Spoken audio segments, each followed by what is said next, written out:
Okay అమ్మా, okay తమ్ముళ్ళు.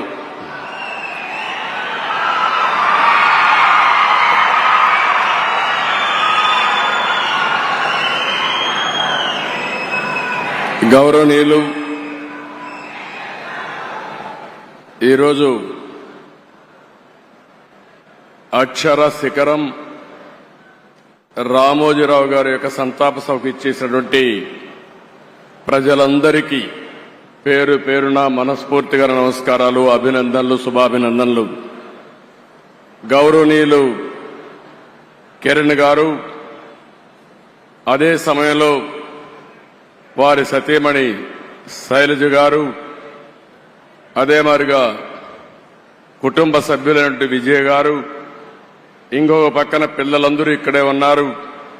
రామోజీరావు గారి కుటుంబ సభ్యులందరికీ ఉప ముఖ్యమంత్రి మిత్రులు పవన్ కళ్యాణ్ గారు, అదే సమయంలో former editor in chief Hindu, పేరు చెప్పంగానే అందరూ గుర్తుపట్టగలుగుతారు, ఎప్పుడో పోరాటాలు చేసిన రామ్ గారికి, ఎడిటర్ రాజస్థాన్ పత్రిక గులాబ్ కొతారి గారు, ఇకపోతే ఈ కార్యక్రమానికి విచ్చేసినటువంటి నా సహచర మంత్రివర్గ సభ్యులందరికీ, సినిమా ఇండస్ట్రీ వచ్చారు, శ్రీమతి జయసుధ గారు, రాజమౌళి గారు, రాఘవేంద్రరావు గారు, మురళీమోహన్ గారు,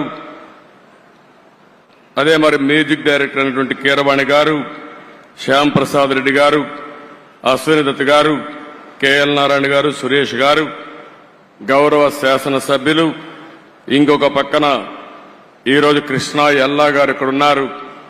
అంటే మొన్న కోవిడ్లో ఆయన తయారు చేసిన వ్యాక్సిన్ ఎవ్వరూ మర్చిపోలేము. అలాంటి కృష్ణా ఎల్లా గారు, పత్రికా విలేకరులకు అందరికీ నమస్కారాలు. ఈరోజు మనందరం కూడా ఇంత మునుపు చాలా మంది మిత్రులు మాట్లాడారు. ఎంతో చేసిన రామోజీరావు గారికి సమాజం ఈ విధంగా గ్రాటిట్యూడ్ చెప్పగలుగుతామో, ఆయన చనిపోయిన తర్వాత ఈ సంస్కరణ సభలో మనం అందరం ఇక్కడికి సమావేశం అయ్యాం. మనం చేయగలిగేది నివాళులర్పించడం, ఆయన స్ఫూర్తిని గుర్తుపెట్టుకోవడం, అదే స్ఫూర్తి భావితరాలకు అందించవలసిన బాధ్యత మనందరికీ ఉంది. రామోజీరావు గారిని చూస్తే ఇదే జిల్లా, ఇదే ప్రాంతంలో పుట్టారు. పెదపారపూడి, ఒక చిన్న గ్రామం, మామూలు కుటుంబం. కానీ ఒక వ్యక్తి అచంచలమైన విశ్వాసంతో ఏ విధంగా ఎదిగాడో దానికి ఒక ఉదాహరణ రామోజీరావు గారు అని చెప్పి కూడా నేను మీకు తెలియజేస్తున్నా. ఒకే ఒక ఎన్టీఆర్ ఉంటాడు, ఒకే ఒక రామోజీరావు గారు ఉంటారు. వారిని ఎవ్వరు కూడా జీవితంలో అధిగమించలేరు, అది ఎవరికి సాధ్యం కాదు. అలాంటి ఒక అసాధారణ శక్తి. ఆయన ఒక వ్యక్తి కాదు, ఒక వ్యవస్థ. అలాంటి వ్యవస్థను నిర్మాణం చేసిన వ్యక్తి రామోజీరావు గారు. ఆయన ఒకసారి చూస్తే ఏ రంగం తీసుకున్నా ఆ రంగంలో నెంబర్ 1 గా ఉండడం, ఏ రంగం తీసుకున్నా దాన్ని మెగా స్కేల్లో ఆలోచించడం, ఇంకొక పక్కన అందులో ఏది చూసినా కూడా ఒక పద్ధతి ప్రకారం నీతి నిజాయితీకి ప్రతిరూపం రామోజీరావు గారని చెప్పి నేను మీకు తెలియజేస్తున్నా. ఇంకొక పక్క ఏ కార్యక్రమం చేసినా ప్రజాహితాన్ని దృష్టిలో పెట్టుకుని, ప్రజాస్వామ్యాన్ని కాపాడుతూనే రాజీ లేని పోరాటం చేసిన పోరాట యోధుడు రామోజీరావు గారని చెప్పి కూడా నేను మీకు తెలియజేస్తున్నా. ఈరోజు ఆయన ఏ రంగం తీసినా మీరు చూస్తే, వ్యాపారాలు చేసినా, సినీ రంగం చూసినా, సేవా రంగం చూసినా, పత్రికా రంగంలో చూసినా ఆయనే సాటి. అలాంటి బృహత్తరమైన కార్యక్రమాలు చేసిన వ్యక్తి రామోజీరావు గారు. ఆయన మీడియాలో చేసిన కృషికి మీరు చూస్తే అనేక అవార్డులు వచ్చాయి. బీడీ గోయంక గాని, యుద్ధ వీరు గాని, ఇలాంటి అవార్డ్స్ అన్ని వచ్చాయి. ఇది కాకుండా మీరు ఒకసారి చూస్తే అనేక యూనివర్సిటీలు గౌరవ డాక్టరేట్లు ఇచ్చారు. కడాన గవర్నమెంట్ ఆఫ్ ఇండియా అత్యంత ఉన్నత పురస్కారం పద్మ విభూషణ్ ఇచ్చి గౌరవించారు.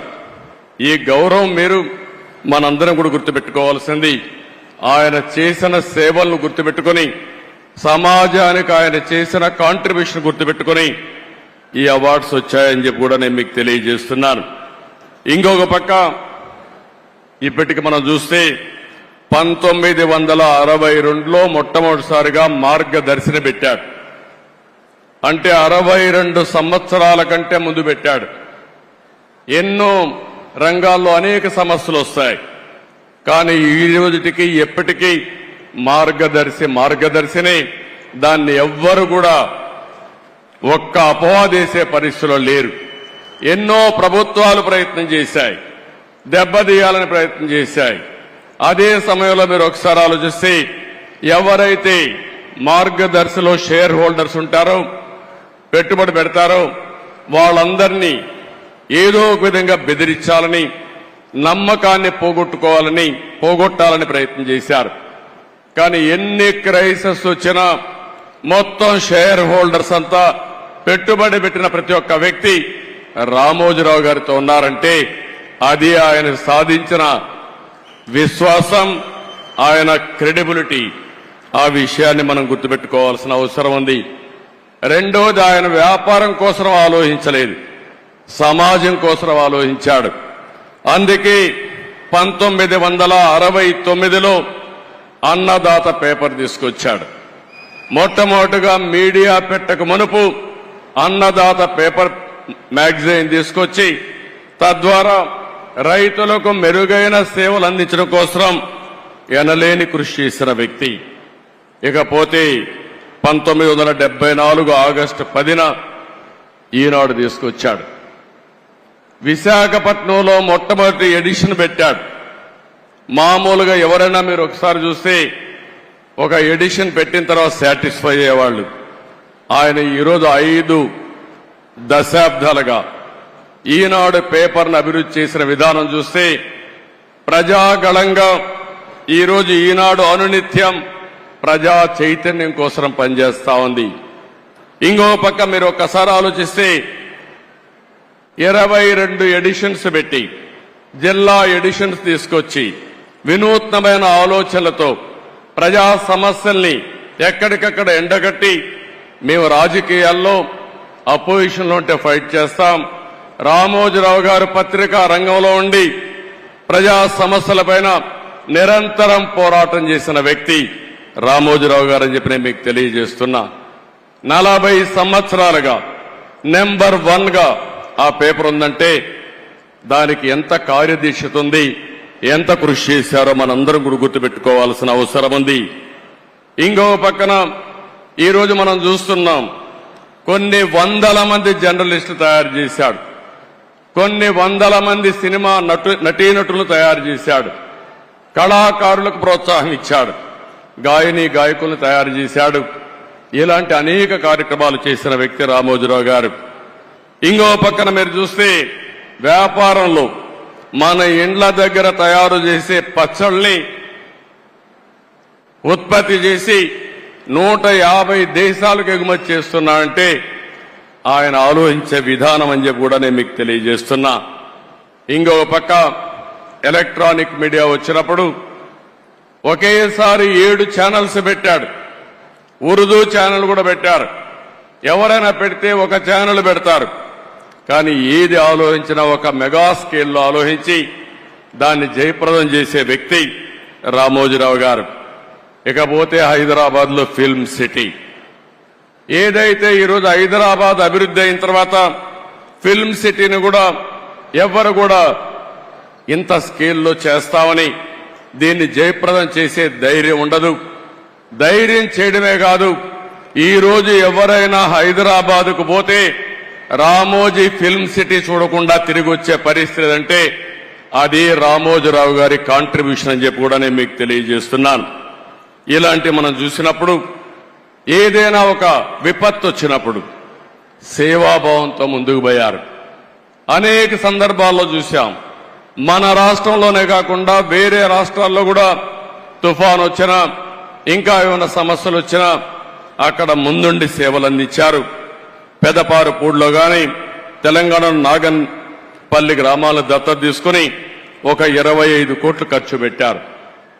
కోవిడ్ సమయంలో 2 రాష్ట్రాల్లో ఒక 20 కోట్ల రూపాయలు ఖర్చు పెట్టి ప్రజలకు సేవలు అందించిన వ్యక్తి.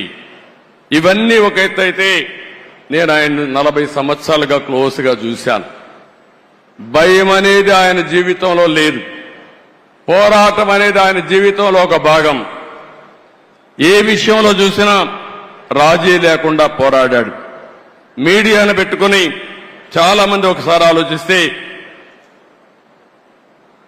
ఎవరికైనా రాజకీయాల్లో ఉండే మాకు కానీ, పత్రికలు రన్ చేసే పత్రికలు కానీ, మీడియా రన్ చేసే వ్యక్తులకు కానీ, సినిమాలకు కానీ ఎప్పుడు కూడా క్రెడిబిలిటీ ఒకటి ఉంటుంది, విశ్వసనీయత ఒకటి ఉంటుంది.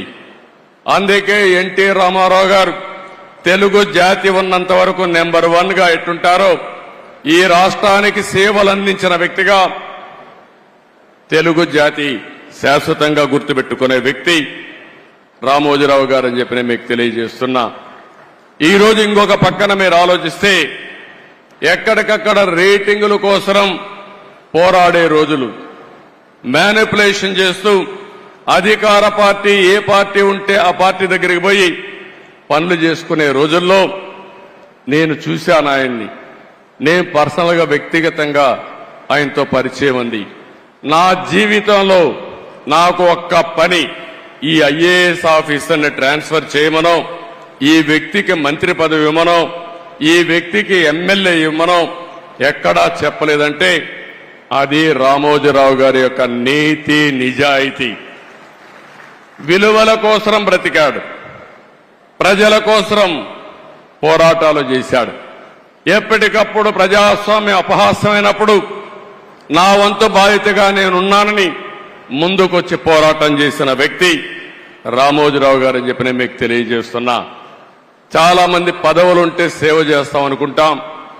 రామోజీరావు గారు ఎప్పుడు కూడా పదవులు కాదు, ప్రజా చైతన్యంతో ప్రజలకు మేలైన పరిపాలన ఇచ్చి మేలైనటువంటి సేవలు అందిస్తామని నిరూపించిన వ్యక్తి.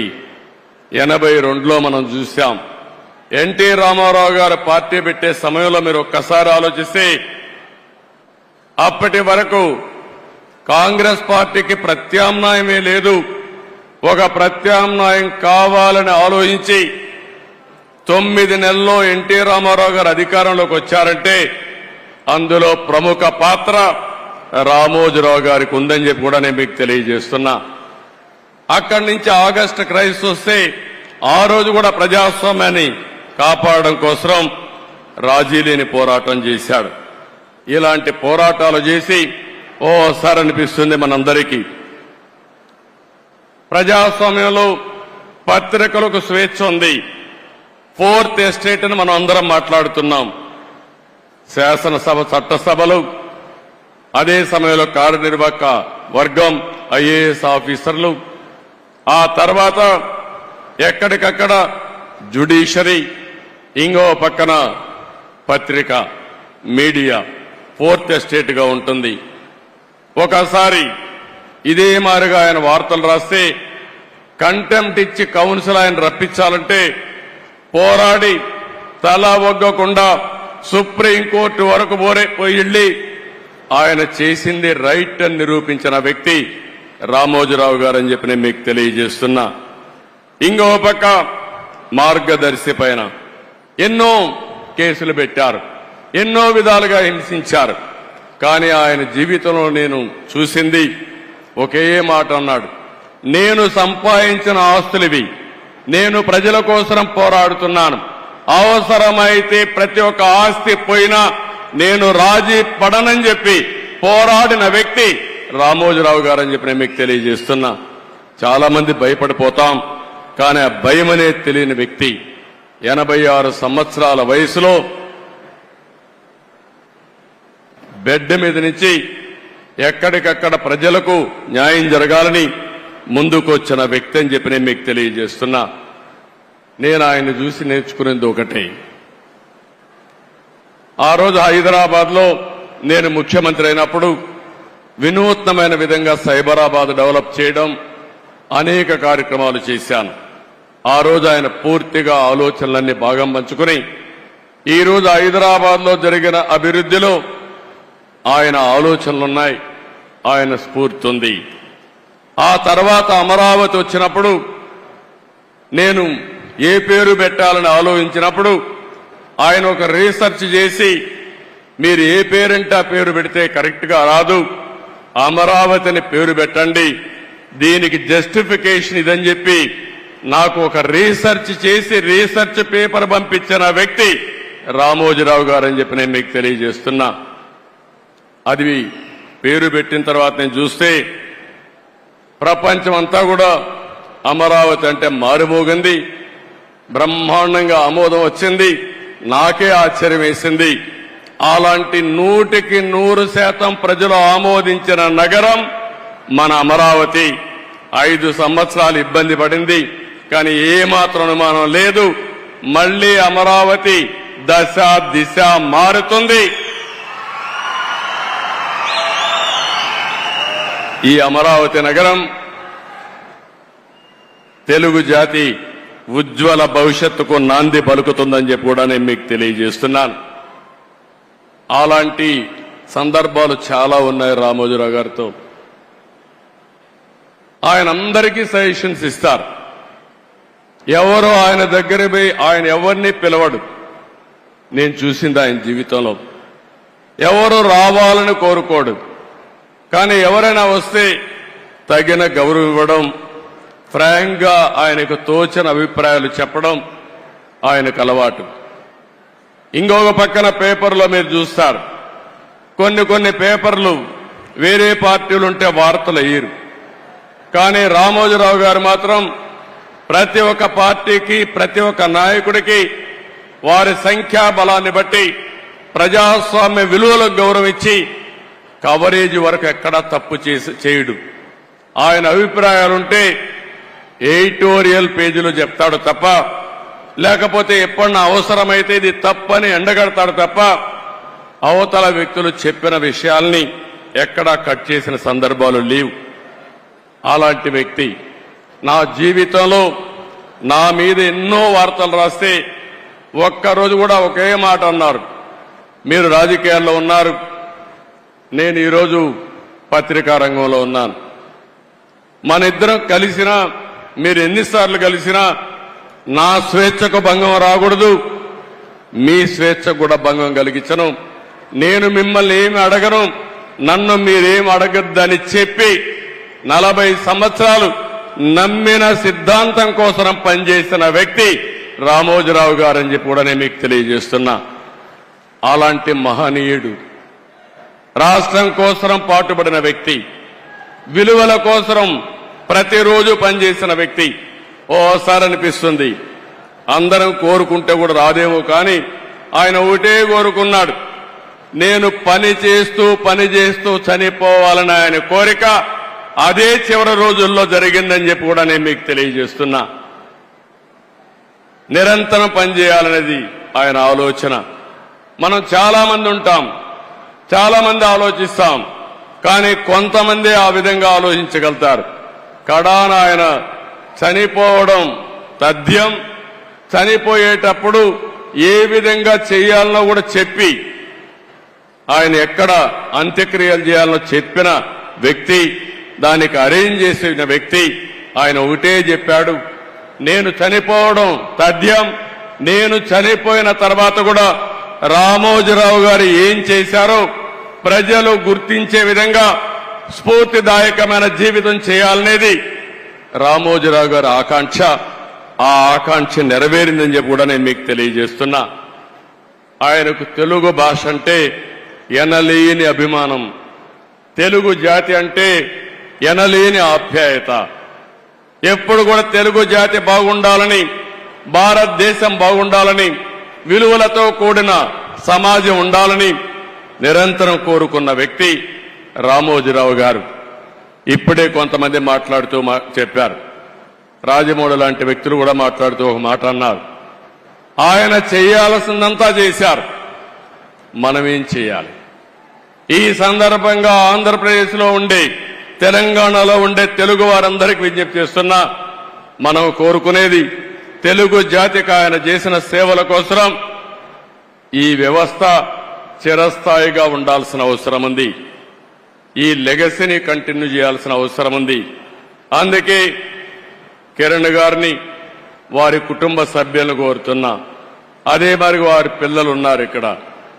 ఆయన స్థాపించిన వ్యవస్థ ఆయన కుటుంబ సభ్యులదే కాదు, 10 కోట్ల తెలుగు ప్రజానికన్నది ఆయన ప్రజల ఆస్తి.